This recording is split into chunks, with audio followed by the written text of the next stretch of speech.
Diferenciamos o que é gran e o que é cascabullo. Facemos así un pouco esta metáfora.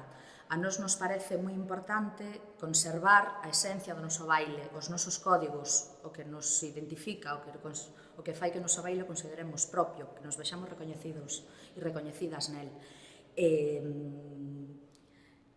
Si ves a unha parella, unha muller e un home bailando cos brazos ao mesmo xeito, ao mesma altura, a muiñeira, veste recoñecida, veste recoñecido.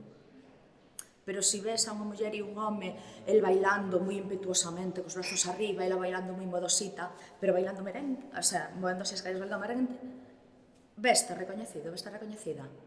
Pois é un pouco o que intentamos que creo que debemos cuestionarnos. Cal é verdadeiramente a esencia do noso baile? Que o identifica? Que o fai que sexa propio? Que poñamos os brazos aquí ou aquí, que os homes sexan impetuosos e as mulleres modositas, ou que fajamos diante e detrás e fagamos os bailes en rodo, bailemos en parella. Eu creo que podes manter vivos esos códigos e transmitilos sin necesidade de outorgarllos a un xénero.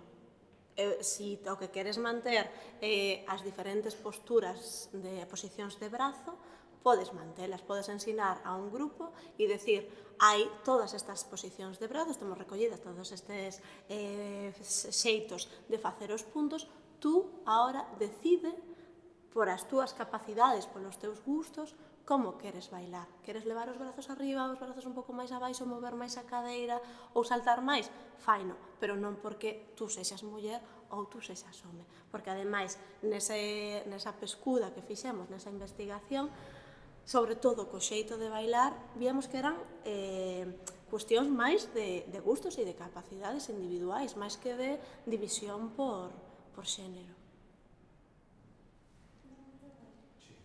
Ya está!